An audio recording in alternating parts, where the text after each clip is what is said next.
The most exciting thing when I heard that we got this building was that it's another piece of downtown's heart that's never going to be forgotten. And I think that's pretty awesome that we're able to save a building that potentially didn't have a chance.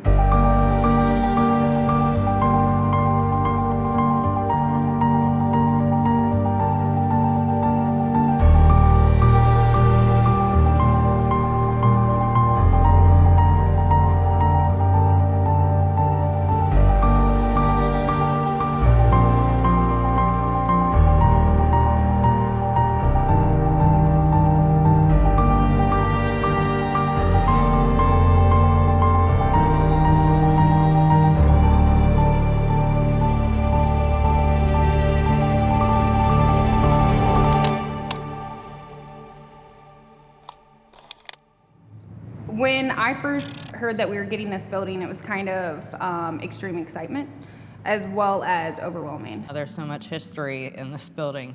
I'm a fan of all the old buildings. One of the main reasons why I was so excited to come work here, I'm like, oh my gosh, I get to see the opera block. There's going to be a lot of work to do because the upstairs was trashed. There were still some previous tenants. And I knew that just walking through here that this is going to be one of the biggest projects that we may ever do. The square footage of this building is tremendous. There's not a lot of people who get an opportunity to work in a building like this. So I think that they are very fortunate and thankful for that. But with that, everybody has their bad days and everybody doesn't want to do the dirty job. I do a bunch of maintenance work for our previous tenants that we already have around. So I get a phone call, I'm always out looking to help people, as well as working on our new projects, trying to make them look as good as they can for our new tenants, so hopefully they can have a successful business. We do anything from drywall, plumbing, electricity, demolition. We clean out basements and all that good stuff. Getting all the scrap metal out, getting all of the materials that demolition has forgot to remove, as well as creating an area that they have water or providing them with water to work with their tools, their mud, their paints, things like that. But then also getting a phone call multiple times a day of I ran out of nails, or I need more construction adhesive, or I need this, I need that.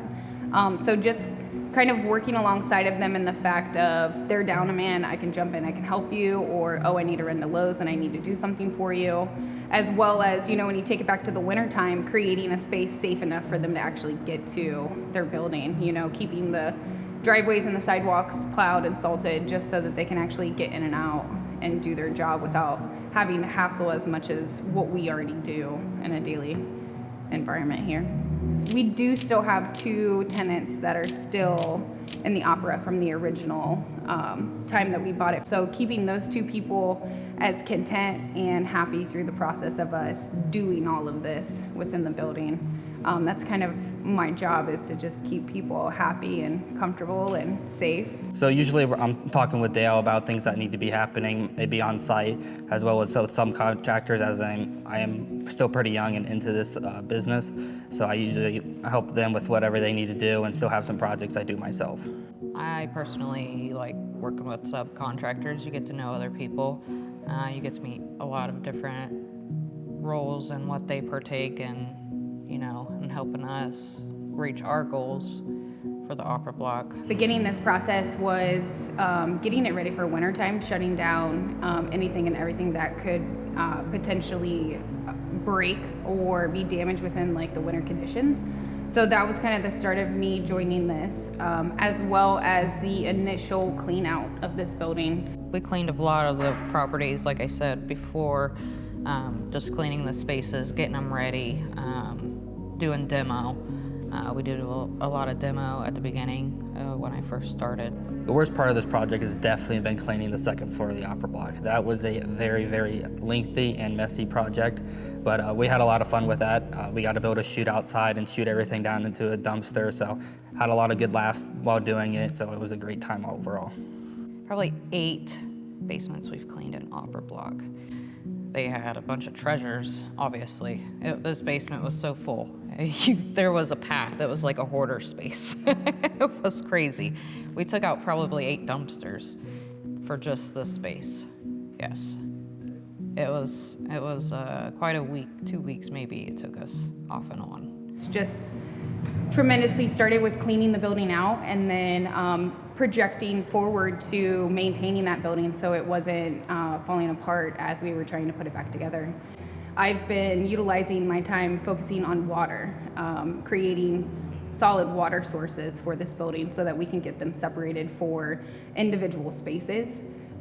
That's been a pretty huge process of understanding, number one, where it's coming and then where it's going. There was a lot of mornings that I came to this building and I was just hoping I didn't have a busted pipe until I found out where it was coming from. But, you know, the biggest challenge with that, the reward is even bigger because where I'm sitting at now versus where I was in January, we're set up to where any single person on the first level can start their water and get up and get going, and that wasn't something that was possible. Dale tells me that I'm the best painter, so he always puts me on the painting projects. I'm just very tedious and I try to make it perfect, which won't blow my own horn, but I'm pretty good. I had a big part in the revival design space as well as the Silver Elephant a little bit, and then continuing to work with the new build co-work as well on the second floor of the Opera Block, and I'm helping a little bit with the Grit and Glitter and Varm Charm spaces. We're like, how can I make this look as good as it can?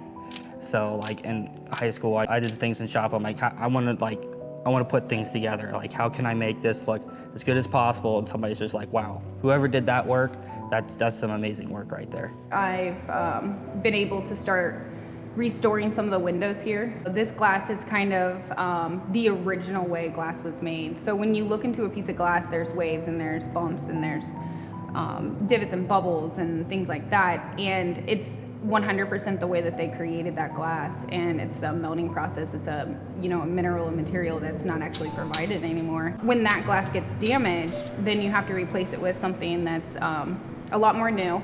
But with the process, it's actually removing the glass from a sash and then doing a glazing process. And that glazing process is actually a compound that hardens over about a 2 to 3 week time, depending on your moisture, your temperature outside, stuff like that. But it's really just kind of a fine art of, if you would say like a clay maker almost, but they're creating a seamless 45-degree into a piece of glass and you got one chance. So if you don't do it on the first try, you've just got to scrape it all out and try over again. But once you get the hang of it, it's pretty fun to do. It's pretty relaxing.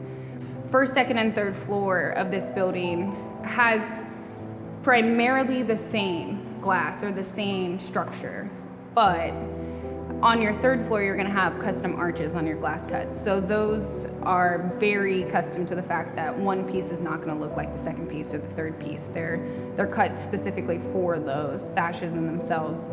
You know, you could frame 7 doors in and that 8th door doesn't fit. And you are a carpenter and you know that you did everything right. It's the building. And so you have to get creative and you have to be, think outside of the box sometimes and can't do things standardly because this building isn't standard. It takes time to replace roofs.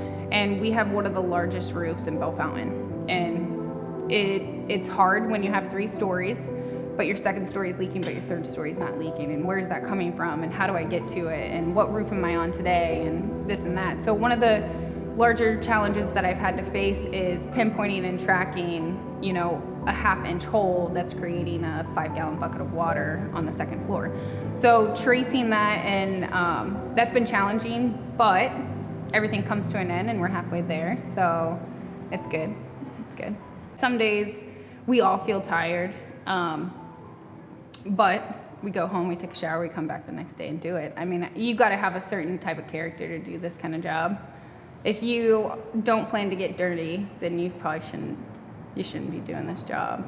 So it's always about teamwork. They're always about, helping each other and, oh, you should do this and I'll do this and then we'll meet together and then, it's just a lot of teamwork. You're always gonna have your differences with other people, but overall you build a great relationship with these people and hopefully some friendships that last a long time. And you kind of, like for me, as I'm so young, I look up to these people as because they've done this for so long and they know how to make things look great. When I came in, I was 18 years old. I didn't really know what was going on.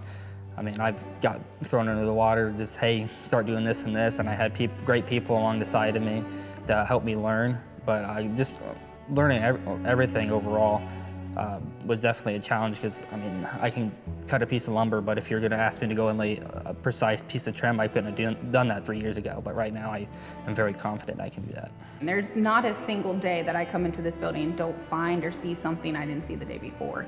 And it's gonna be like that over and over and over again until we get this building to a blue point to where I know where every single water pipe is, every electrical outlet is, every, backflow. Once that, is achieved, that stress is gonna melt away, just because we've taken care of our issues. We've created a outlook of being able to maintain a building because we are the ones that built it, in a sense. Did we build the structure? No, but everything that makes it alive inside, we did.